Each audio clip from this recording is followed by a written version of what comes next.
Welcome to the Heartbeat for Hire podcast. I'm your host, Lyndsay Dowd. My goal is to help train leaders and sales organizations how to manage and deliver results with empathy, compassion, and kindness. Let's get started.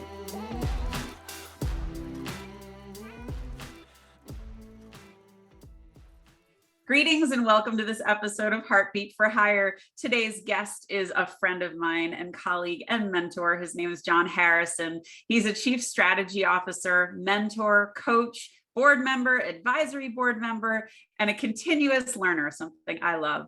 He creates and solves business and human challenges with technology. John's passion has been to focus on the customer and to develop talent which delivers superior business results.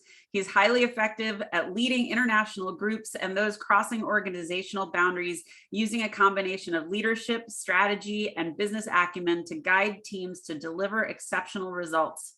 He is passionate about developing talent through coaching and mentoring, something you know I care a lot about. John's a graduate of Texas A&M and has received his executive education from Harvard Business School and Wharton. Me too.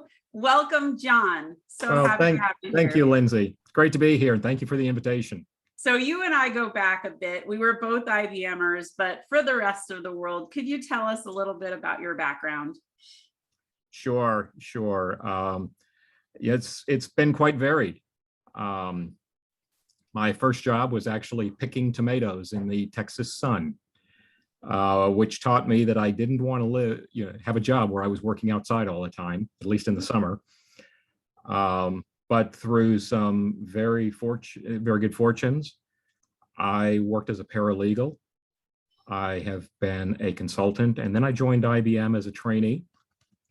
Held a number of positions in sales, in technical support, and in management and leadership, and found my niche in working with international audiences, and had a fantastic time working with them. Since leaving IBM, I've been with Radium now for about 18 months, and having a great time. I love it. So I know for me, I worked for a number of really tremendous leaders at IBM, and I would just love you to share some of your observations about leadership. And it doesn't have to be just IBM, but maybe you could share some of your favorite moments, some highlights, some styles that you really admire. Okay. To me, the fundamentals of leadership is caring about your folks, and the leader being very down to earth. I remember at IBM, I was interviewing for a job, except I didn't realize I was interviewing for a job. I had applied.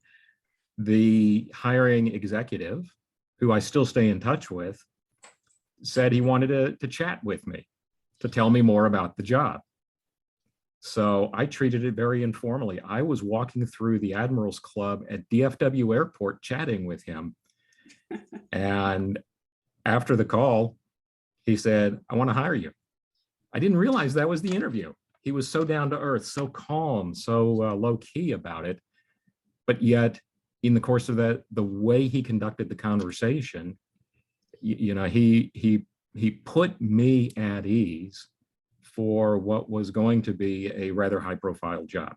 Yeah, I love that. And what you're describing is something that happened to me too. And it was really having that culture of advocacy. You have those moments where you get in front of these people and somebody brought you to that person, whether it was, your boss or some colleague that said, "You've got to talk to this guy. He'd be great for this role."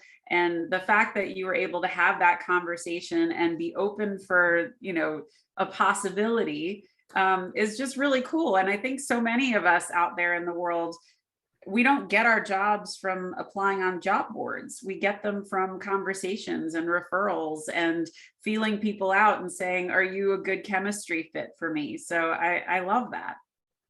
Yeah, you're right, Lyndsay. There's been a saying floating around on LinkedIn that says, hire for attitude, because you can always teach someone the skills. It's true. That's true. So talk to me about your view on culture. I mean, this is something I'm fiercely passionate about, but you've had your own view and you've worked for a few different companies. How big of a role does it play? I believe it plays a bigger role than a lot of senior executives believe that it plays. The way that the company treats its people, the way that it allows its leadership to treat its people, really become the calling card for future talent and skills. And I think back to some of the less stellar leaders that I've run across that would pummel their people, whether it's to make a number or you've got to do things my way instead of your way. It's a very restrictive, hostile environment that you create. Well, if that's the kind of culture that you create, who's going to want to join? Yeah. In fact, when I was a consultant very early in my career, it was the culture that led me to leave. Yeah. And so it's something that the leadership of each organization needs to understand. It's what you do, it's not what you say. And how many times, Lyndsay, have you and I come across a customer or a department, an organization that has their list of values or what we stand for, and they're really not even worth the paper that they're written on? Yeah. Or they put the poster on the wall that says like teamwork, yet they micromanage the crap out of everyone. Yeah. So, Well, I mean, you and I will remember a program, or a program that was rooted in culture. If culture has to become a program, you've lost. that's it. And you're right. I mean, to me, the famous Maya Angelou quote, they don't remember what you say, they remember how you made them feel. Mhm. It's totally the heartbeat of your organization. And I say very often, your personal brand is what people say when you leave the room. Well, culture is the same kind of thing. So, when the big boss leaves the room, are the people breathing a sigh of relief, or are they energized? Are they excited? Are they ready to go? Are they ready to fight for the mission? And, I think leadership has to really evolve. So much of at least recognizing why culture is so important is really hot right now. Lots of people are discussing it, and I love that because it's about damn time. And instead of the soft skills connotation, people are recognizing, no, it's a fundamental. It's a critical part of leadership. Can you talk a little bit about your view on EQ and soft skills? Yes, it's funny, as I have talked to various companies, whether it's for a role or just about their company.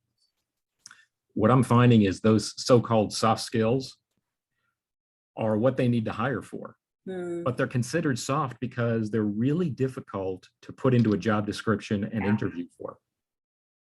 Yeah, it's true. And so as a result, they default to the things that they can see and measure. Mm-hmm. And I believe companies are beginning to wake up. Some companies are beginning to wake up to the fact that if you don't have good leadership skills on board, and that's not just at the leadership level, it's throughout the organization. If you don't have good leadership skills on board, or you're not developing leadership skills in your folks, then you really don't have a very bright future. Yeah. Yeah. I mean, there are people that will stay because of fear of change, or it's going to be too hard to go to a new organization, or maybe they won't hire me, or whatever those demons are in their head. But the people that leave are generally your high performers that demand better. And I mean, I see this all the time with people just not making good decisions about how to value their people. So, and especially in sales, I mean, you have a long sales history. So, what are some of your observations with leadership in sales? Again, it's been across the board. You've got those who really understand the context of why you ended up at the number you did.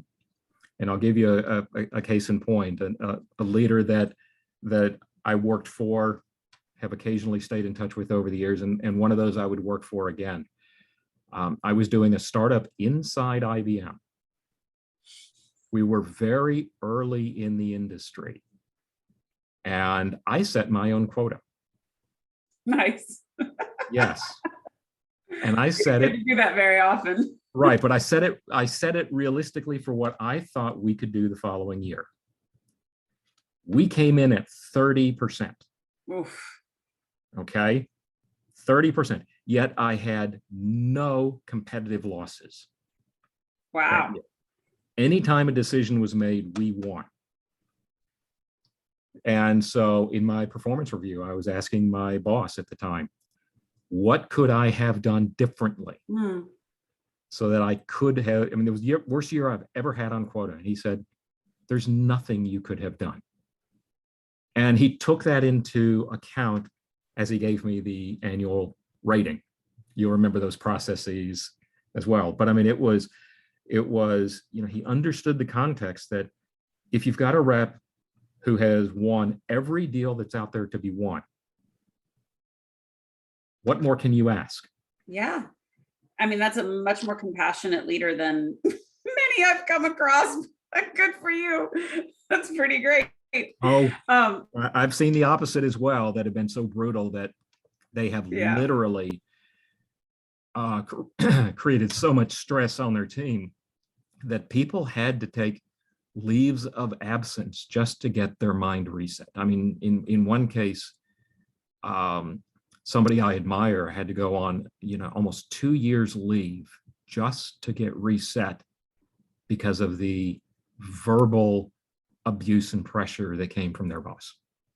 Let's talk about that, because this is something that I've certainly experienced it myself, and it is so important for people to recognize when you are having physical reactions to coming to work, to doing your job, or when your boss calls, you've got to stop and take stock. I mean, you and I both lived through this. So like, talk about that a little bit, because I this is like a worrisome thing for people, that they really work themselves into such a state that they end up either in the hospital or they need to take a leave of absence. I mean, what's your thoughts on that?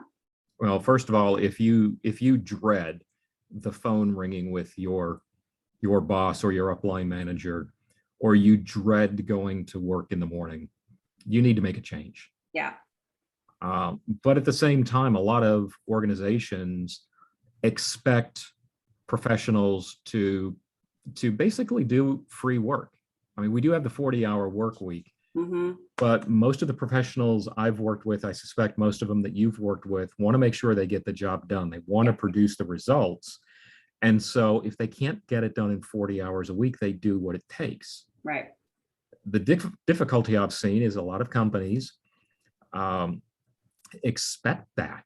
Yeah. They just come to expect it. And it goes back even to when I was a paralegal more years ago than I care to remember. I mean, even the new associate attorneys were expected to work 60, 80, sometimes even 100 hours a week under the guise of professional responsibility, when in retrospect, it was, we just want the free work because it produces more billable hours and therefore more revenue to the firm. Yeah. And there's just no place for it. I mean, if you cannot trust your boss or your upline management team, something's very wrong, and you need to take a very candid look to see where the problem lies. Yeah. Is it, I mean, and that includes looking in the mirror. Is it your expectations? Yeah, I totally agree. And I've been seeing, just this week, I saw a report on TV, and it was talking about, people, it's still a job seekers market, and people need to remember that. And, the Great Resignation taught us that people weren't going to put up with nonsense anymore. They wanted to be treated better. They wanted to be treated, with kindness and compassion. And I think it's a wake up call. I hope leaders are listening, because things really need to change. So I want to pivot a little bit. And another hot topic is quiet quitting. I would love your take on that. Well, quiet quitting, I believe, relates back to the topic we were just talking about, where companies have come to expect work above and beyond the normal work week for their country. And I think that both sides of the aisle need to take a step back. Is this quiet quitting coming because of unrealistic expectations that require additional work? Or on the other side, is it that the people are really not performing at the level they need to? And if they're not, then have you provided them the training opportunities, the growth opportunities to be able to perform at the level? Yeah, I kind of view it as it's not a quitting, it's just a disengagement. And generally, disengagement comes when trust is broken from leadership. And if you no longer feel the joy and the inspiration from who you report to, you're going to be like, oh, I'll just mail it in because they don't value me and they're not watching me. So I'm just going to do the bare minimum. That's kind of how I see it. I don't look at it as they're quitting. I think it's kind of a misnomer, but that's my take. I agree, but the timing coming on the heels of the Great Resignation, it makes a nice time. But again, companies, I think, need to be very careful as well as they allow remote work. How much are they really monitoring those individuals? Because I totally get that companies want to make sure that their folks are engaged, but there are better ways to do it than monitoring what they're putting in the keyboard. Well, and how you talk to people is so critical, which brings me to my next question. So you recently did a post on LinkedIn. You're a regular LinkedIn poster. You put out some great articles. And one of the articles you were talking about was having hard conversations with personnel. Share your perspective on that. That article was a week or two ago, and it was reminiscent of the very first time I had to have a conversation with a sales rep on my team who had, before I come on board, successfully passed a performance improvement plan. That's but rare. He was backsliding. That's rare. It was rare, but he did it. Then he was falling into his old habits. And so I then had to have the conversation with him saying, you're backsliding. You either need to step it up or you need to leave, or I'm going to be in the position of having to fire you. And I think a lot of folks don't understand how difficult it is to prepare for those conversations. They are they are equally hard, I think, on both sides. But what I learned in that conversation was, you need to have it as soon as possible, nip it in the bud, so the behavior doesn't continue or get any worse. But more importantly, in that specific conversation, and I remember it like it was yesterday, the rep was not surprised. He says, yeah, I know my performance has been slipping. Yeah. He knew it. And quite frankly, when we provided him the options, we were also offering a buyout because we were trying to do a reduction in force at the same time. He actually did a cost benefit analysis to see, okay, if I hang on this long and get fired, how does that compare to if I take the buyout? So, and I give him credit for doing that. The fact that he's thinking about getting fired, though, he's probably not the right guy for the job. Well, but he knew it. And so he was trying to figure out which was the right way to exit the company, what was going to be the best for him. When he told me he was doing that, I knew he was leaving. Yeah. It was just a matter of how. Yeah.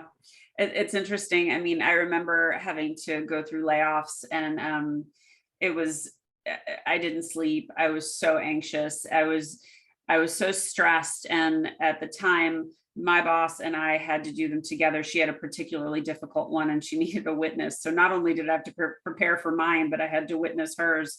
And I said to her at one point, I said, I hope I never get good at this, because it was the most, I'm hurting someone's life with the news I'm about to give them. And I was really aware of that. And I think it's so important for leaders to remember their humanity when you're doing something like that. And delivery is really important. And it really is. And as we both know, the companies provide you with a script that you have to stick to. Yeah. And the words in that script are certainly not the most compassionate. No, and I usually would say, I have to read this to you because these are not my words.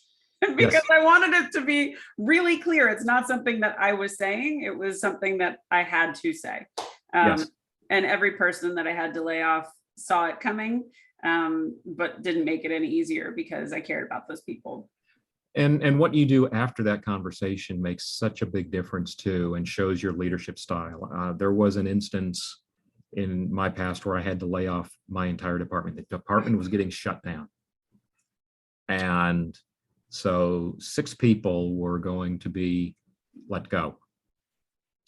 Of those 6, 5 really wanted to stay with the company. Mm-hmm. And so I and my management team worked our tails off, and we found good jobs for all 5 of those that wanted to stay. The 6th one was new in their career and said, if this is the way it's going to be, I'm out. I'm out. I'm going to go Yeah. somewhere else.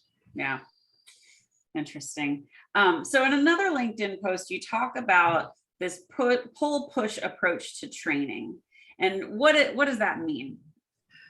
This is something I learned from a friend of mine that I was talking to. We were both in sales enablement at IBM. And the traditional way of producing sales training is the sales enablement team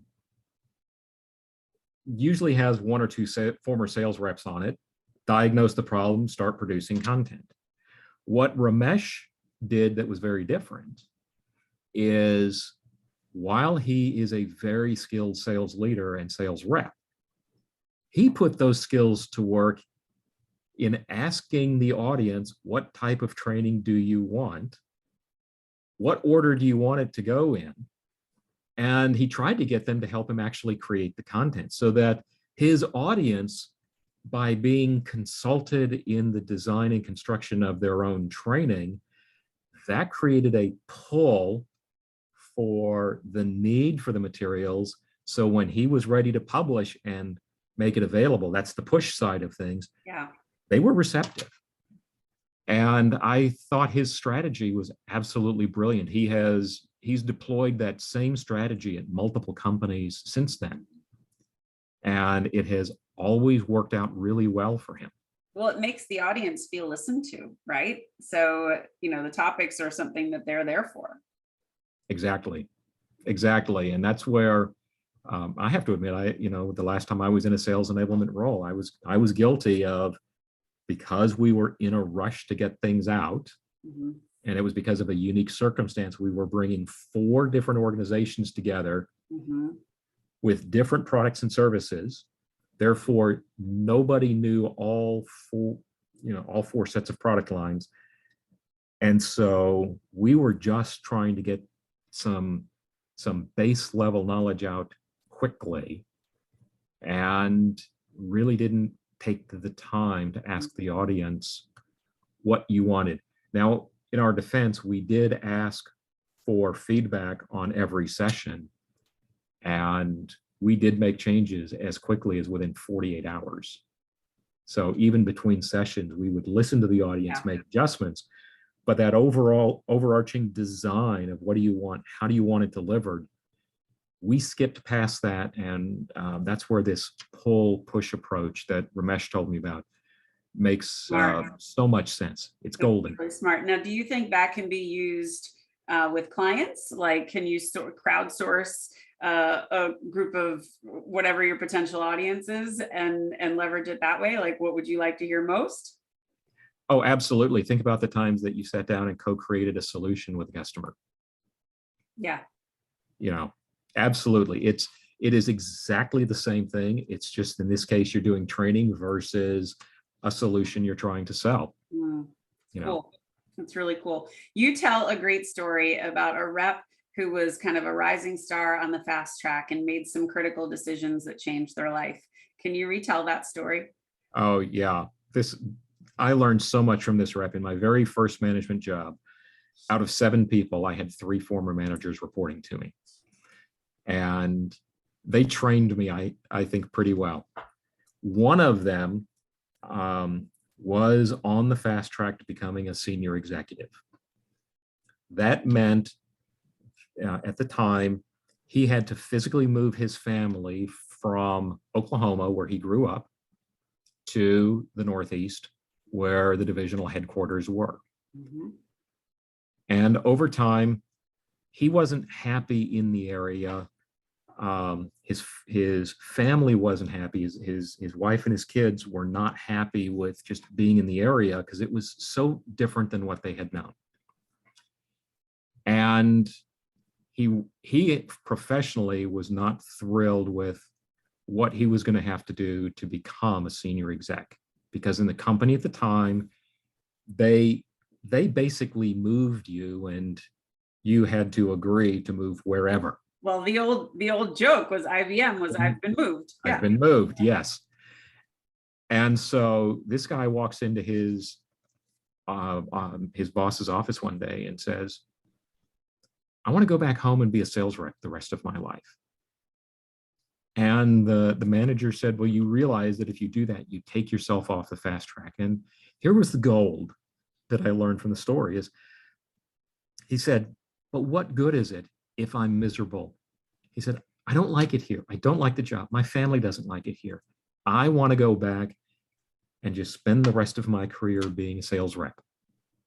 And to the company's credit, they did transfer him back, got him a job. He had a wonderful career, but he had the self-awareness to say, you know what? Something's just, the title, the income, the prestige may not be worth it. I love that story, John. And I think there so many people get distracted by if I just do this, and if I just do that, and if I impress so-and-so, I'll get there. But they don't think about what it's doing to them along the way. They're so focused on the goal and the collateral damage that happens to your family or to your quality of life or your work-life balance kind of just takes a hit. And being able to take that breath and take stock and say, why am I doing this? And is it worth it? I think it's just so important. I think he was obviously in a situation that physically felt uncomfortable, and he's probably hearing it from his family pretty regularly that they were just unhappy. And you've got to listen to those people because they're your support system.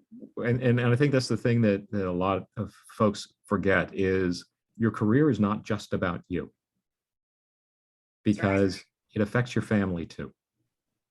Well, and hopefully you can do the math that the career supports your family. So it's one hand, and one hand washes the other.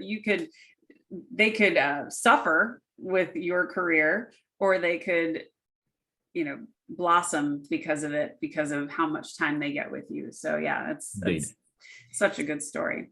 So you liken leadership to leading a band. And I'd love to talk about that a little bit and what parallel you see. There are quite a few parallels, and you'll see, a concert tour banner for one of the bands that I'm in just over my shoulder. First of all, think about the conductor of an orchestra or a band.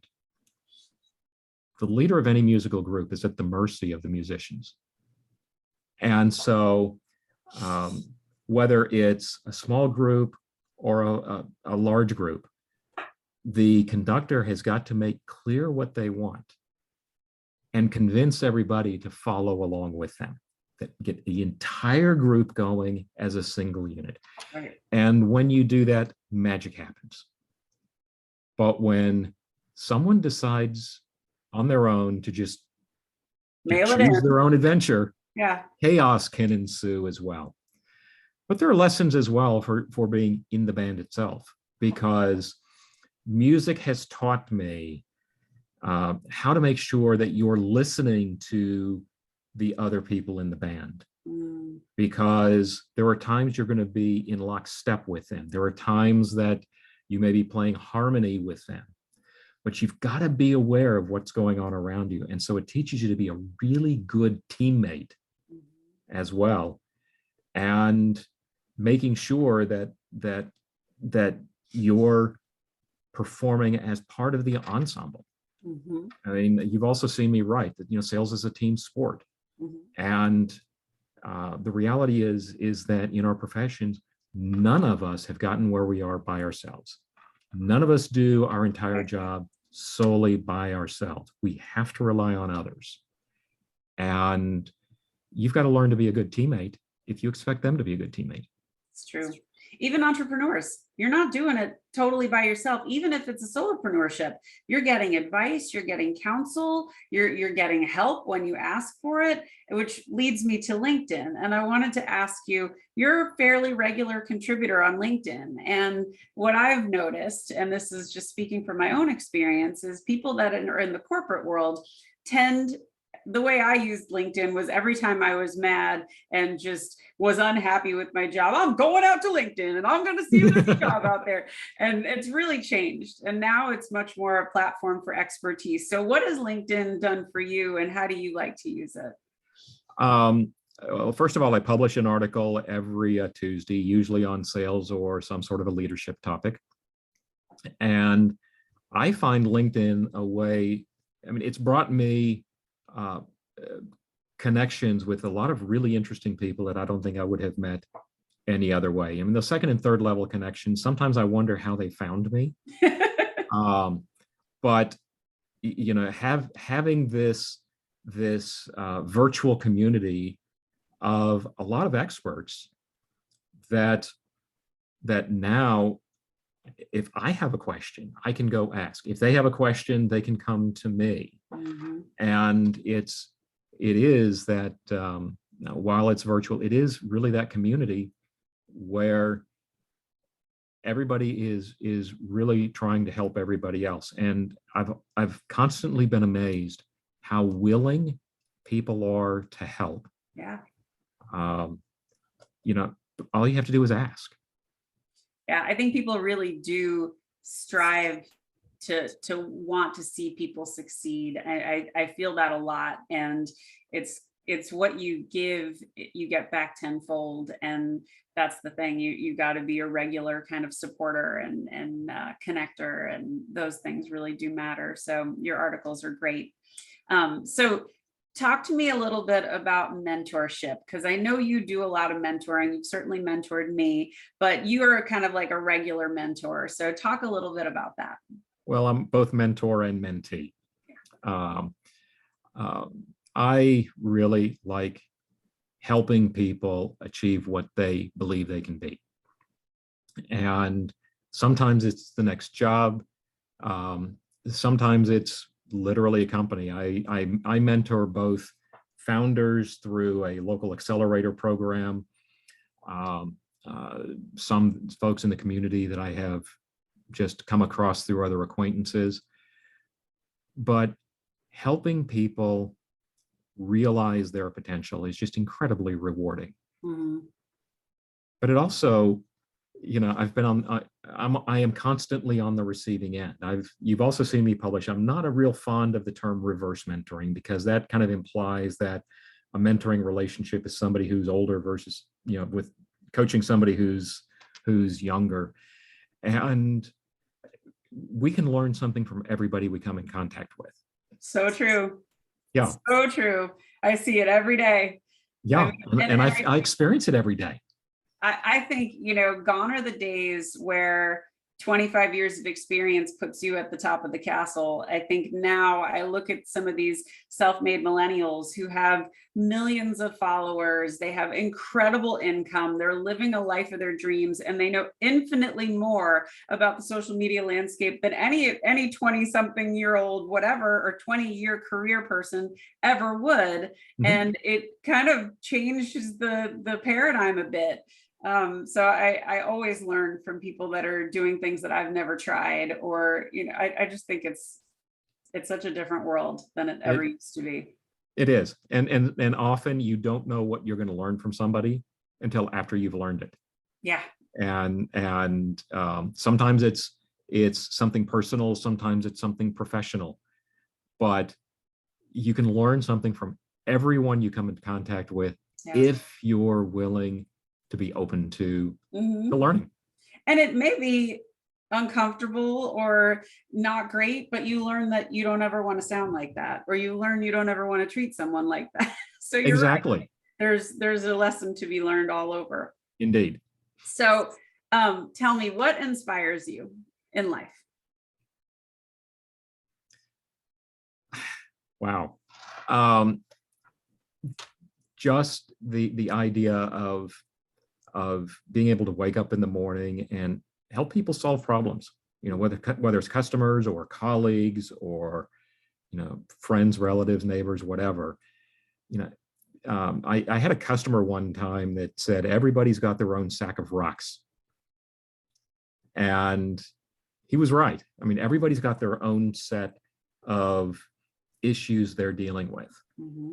And they're looking for solutions. We're all looking for solutions. And if I can provide, one hint or tip that might put them on the path to solving one of their problems, then that's, that leaves you with a really good feeling.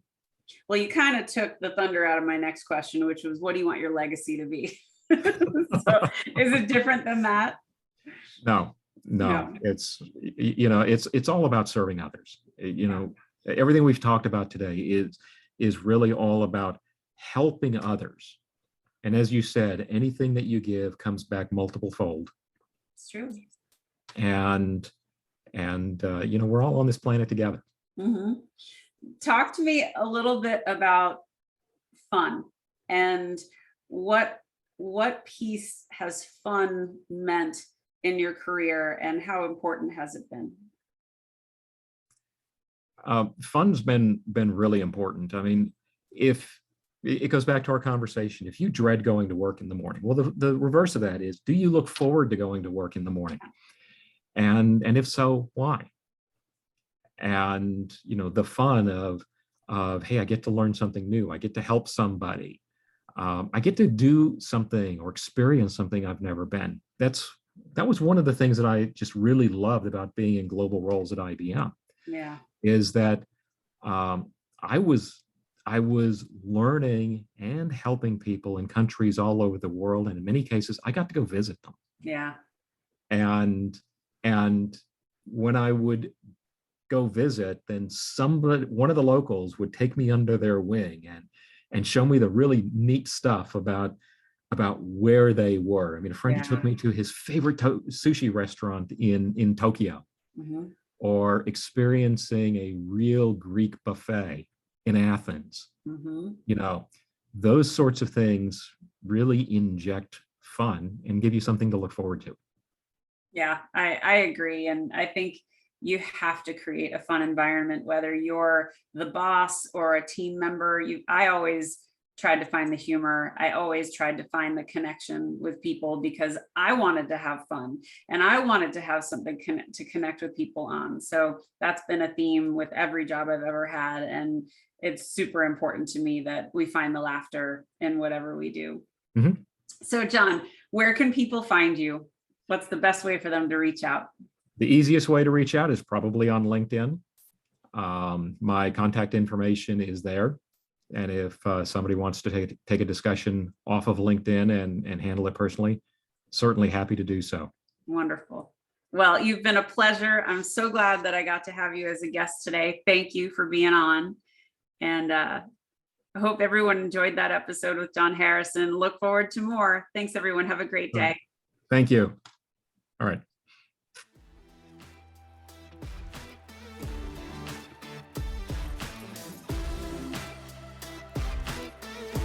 Thanks for listening to Heartbeat for Hire. If you like what you hear, I'd love it if you'd subscribe and leave a 5-star review. To keep the conversation going, you can find me on Insta or at LinkedIn at Lyndsay Dowd, H4H, or you can reach me at my website, heartbeatforhire.com. Thanks so much. Have a great day.